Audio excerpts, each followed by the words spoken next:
Are you willing to trailblaze? Let's move on. So they had to kill all the Shechemites to get Dina back. You agree, right? What do you think? What do you think? That's what it sounds like. It sounds like the Summers. Would you be willing to kill all the Satmars so that you could have that woman? It's by killing all the Satmars. No, the Satmars would be the ones coming in to kill everybody because they want their daughter back. I know, so you have to strike first. I'm not, I'm a lover, not a fighter. Okay, good.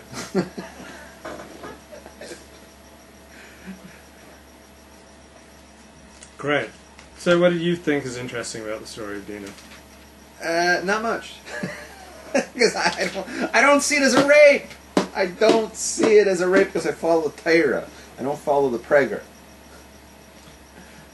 So how much was Jacob responsible for her going out to look over the daughters of the land? Is he like an irresponsible father? According to this, according to what I told you, no, this was completely the fault of Leah. This was Leah's fault. So we lay it on Leah. We lay the guilt on Leah. Not Jacob's fault? Not his fault at all. She was following in the footsteps of her mother. And that's where you learn that a Jewish woman follows in the footsteps of her mom for better or worse. Right? And I learned the hard way that the ones I date are usually for the worst. Okay? So once again, we come back to what do we learn? You gotta talk to the mom before you do anything. Don't even go on a second date until you've talked to the mom, you feel the mom out, you find out what she's all about, find out if she likes you, find out how the mom behaves. If you can't stand the mom, get out of there because the daughter's gonna be mom.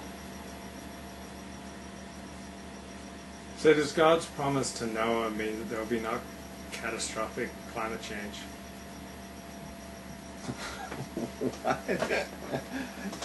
Well, supposedly there's a Republican in the Congress who holds there's never going to be catastrophic climate change because God promised to Noah that he would never destroy the earth. God promised to Noah that he would never destroy the earth again through rain. But he could do it through catastrophic climate change? Would that be a violation of his promise? But can we rest easy from global warming? You can definitely. Yeah, Rabbi Miller said like this. Somebody asked a question to Rabbi Miller. It's in, and they asked him, "What do you think? Should something we need to be concerned about?" And Rabbi Miller just brushed up. He said, "Global warming, climate change, whatever the hell it was called back then, right, is merely a concept that was created by the liberals, and it need not be our concern." And that's all he said. Okay, so chapter 35, verse 2, Jacob says to his household and all who are with him, "Discard the alien gods that are in your midst." Why was Jacob's crew rolling with alien gods? See if you can figure this out. What's up with that? Simple. Is it because they'd just been taking all the booty from the Shechemites? Bingo! Getting some of that Shechem booty? And it came with some alien gods, and that to like cleanse the alien gods. Well, yeah. Well, here's the thing. Booty from Shechem. Can I talk? They go in and they steal. They take all this crap. Right? They take the spoils. They have no idea that some of the stuff was like represented, a vodazor, for the Shechemites, as you call them. Right? They didn't know. Like, they walk off with some ashtrays. They think like in a bong. They think that they're going to party, but turns out these people bow down to this shit. They didn't know. So Yaakov's like, "Oh, Yaakov, like, get that crap out of here." They were using like the incest and all this stuff. They were doing like, vodazora with it. Then Jacob says, "Cleanse yourselves and change your clothes." So there are a lot of injunctions in the Torah to like clean up. Change your clothes, mend your clothes, bathe, get clean. Like, God in the Torah wants you to be clean.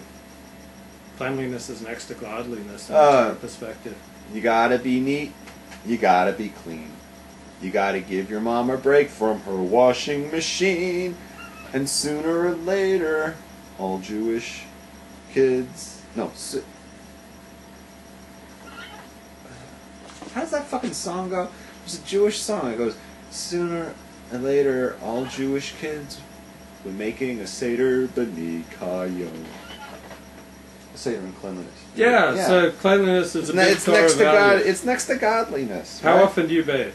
5 times a day because I'm OCD. Those are the things I like about you. What? You're clean. Oh, I'm very clean. Here's the thing. OCD and Judaism, Jews go together. I mean, it's like everybody is just like spotless, very clean. But then again, you see like these people are just like the opposite way. Yeah, like frumpy frummies. Like frumpy frummies, and they're all like for bloodsinn, and you know what I'm talking about? Yeah. In Israelis, Can you take a cold shower on a Yom Tov?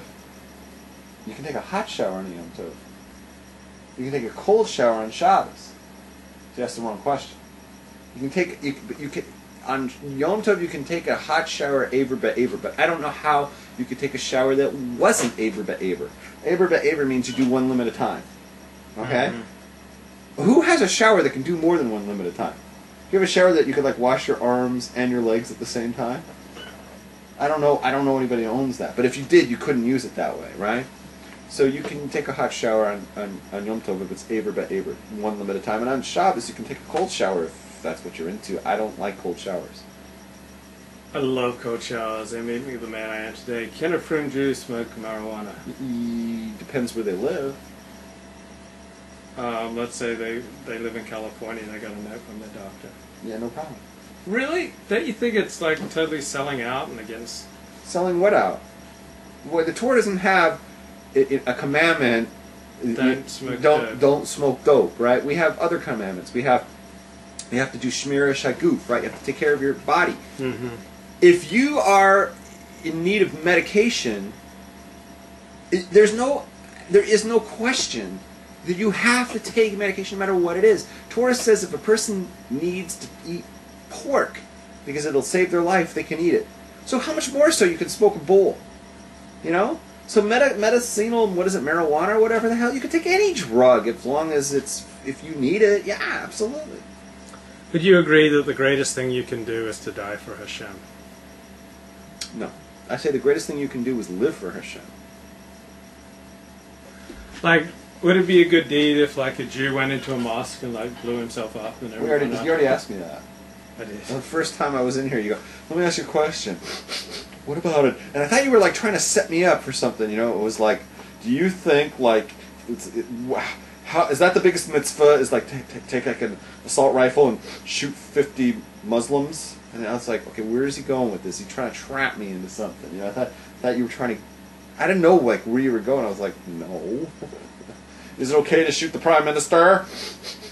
I was like, I didn't do it. I didn't do it. I just wanted to see how crazy you are. Oh, okay. No, I'm not. I was wondering if you, like, had 10 copies of Baruch HaGever and, you know... Yeah, you asked me that. You said, you know, do I believe, like, he's God? I'm like, are you a freak? Because, you know, if I were you and I saw me walk in... If I were you and someone dressed like me came in and you weren't, like, really feeling out, I would say, like, hey... How do you feel about... Do you throw rocks at people who drive down your street on Shabbos? Would you break the Sabbath to save the life of a non-Jew? I'm going to have to go with a yes with that, and I'll tell you why. Took him 10 seconds, though. No, because I was thinking... So, be careful, Goyim, if you no. start dropping dead near Rabbi Raz. I was trying to think if I actually broke Shabbos before or not, but an incident actually took place 5 years ago. Mm-hmm.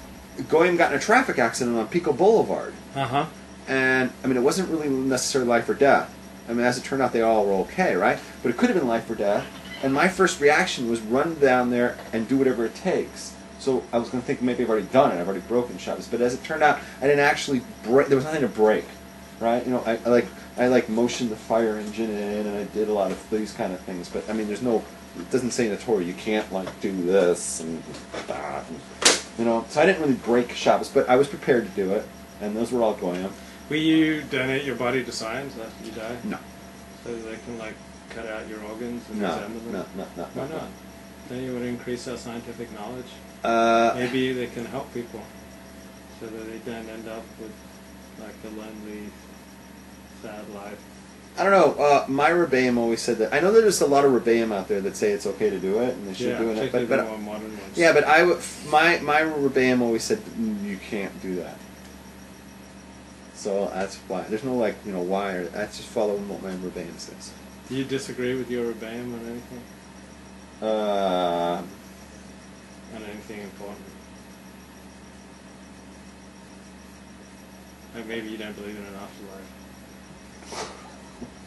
I'm going to say, I mean, I mean, I may not do what